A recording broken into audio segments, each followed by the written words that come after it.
ગુજરાત હાઈકોર્ટમાં 561 જગ્યાઓ ખાલી. વર્ગ 1 થી વર્ગ 4ની અલગ અલગ પોસ્ટ પર લગભગ 500 થી પણ વધારે જગ્યાઓ હાલમાં ગુજરાત હાઈકોર્ટમાં ખાલી છે. તો ગુજરાત હાઈકોર્ટમાં રહેલી ખાલી જગ્યાઓને લઈને સત્ય, સિસ્ટમ અને તક વિશે આપણે વિગતવાર ચર્ચા કરી. મિત્રો, ન્યાય માત્ર એક શબ્દ નથી, પણ દરેક નાગરિકનો અધિકાર છે. પણ જો ન્યાય આપતી સિસ્ટમમાં જ ખાલી જગ્યાઓ રહી જાય તો? નમસ્કાર મિત્રો, સ્વાગત છે તમારું અમારી યુટ્યુબ ચેનલ. મિત્રો, ગુજરાત હાઈકોર્ટમાં આજે 561 જગ્યા ખાલી છે અને તેમાંની 58% જગ્યા 2 વર્ષથી પણ વધારે સમયથી ખાલી રહેલી છે. તો આ માત્ર આંકડા નથી, આ એક મોટી ચેતવણી છે. આંકડાઓની પાછળનું સત્ય શું છે? તો ચાલો આ મુદ્દાને આપણે ઊંડાણથી સમજીએ.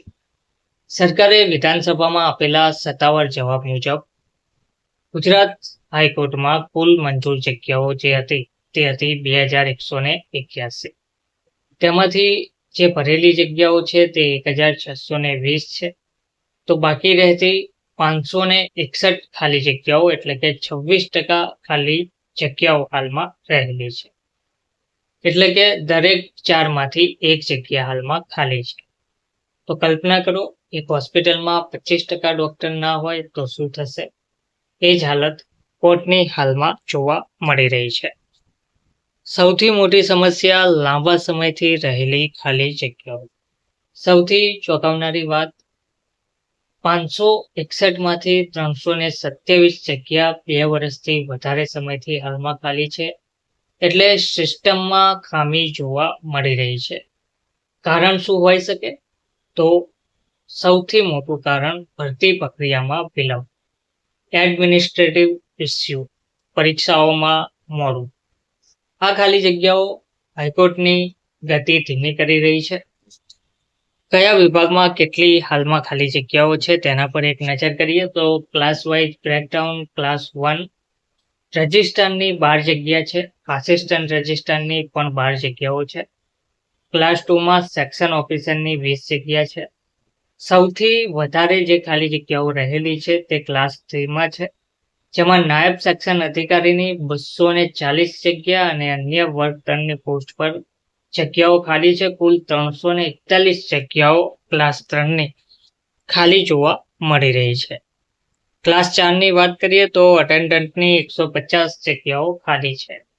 તો અહીં સૌથી મોટી તક ક્લાસ 3 અને ક્લાસ 4માં જોવા મળી રહી છે. એટલે કે વર્ગ 3 અને વર્ગ 4માં સૌથી વધારે ખાલી જગ્યાઓ રહેલી છે.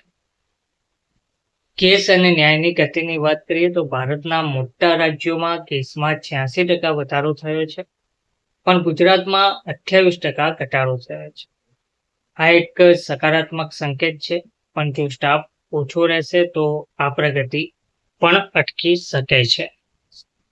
ભરતી માટેની લાયકાતની વાત કરવામાં આવે તો ક્લાસ 1 અને ક્લાસ 2 માટે ગ્રેજ્યુએશન, લો, કોમ્પ્યુટર નોલેજ વગેરે જરૂરી છે. અને વર્ગ 3 માટે ગ્રેજ્યુએશન કમ્પલસરી અને ટાઈપિંગ સ્કિલ જરૂરી છે. ક્લાસ 4ની વાત કરીએ તો વર્ગ 4માં 10 પાસ હોય તેવા ઉમેદવાર અરજી કરી શકે છે, એટલે કે ભરતીમાં ભાગ લઈ શકે છે. અર્થાત 10 પાસથી લઈને ગ્રેજ્યુએટ સુધીની દરેક ઉમેદવારો માટે તક જોવા મળી રહી છે. વય મર્યાદાની વાત કરવામાં આવે તો મિનિમમ 18 વર્ષ અને મેક્સિમમ 33 થી 40 વર્ષ સુધીની પોસ્ટ પ્રમાણે વય મર્યાદા આપવામાં આવેલ છે. તેમાં પણ રિઝર્વ કેટેગરી માટે છૂટછાટ મળવાપાત્ર રહેલી છે. પગાર અને સુવિધાઓની વાત કરવામાં આવે તો ક્લાસ 1નો જે પગાર છે તે 56,000 થી 1,77,000 સુધીનો મળવાપાત્ર રહે છે. ક્લાસ 2નો જે પગાર છે તે 44,900 થી 1,42,000 સુધીનો મળવાપાત્ર રહે છે. ક્લાસ 3નો જે પગાર છે તે 19,900 થી 63,200 સુધી મળવાપાત્ર રહે છે.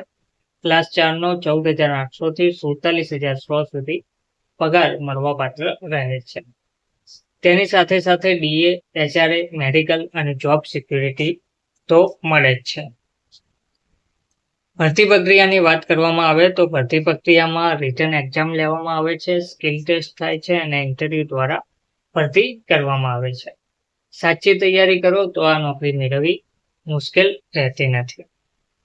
ભવિષ્ય અને તકની વાત કરીએ તો જો ભરતી જલ્દી આવે તો હજારો યુવાનોને રોજગાર મળી શકે છે, ન્યાય વ્યવસ્થા મજબૂત બની શકે છે, કેસ ઝડપથી નિકાલ આવી શકે છે.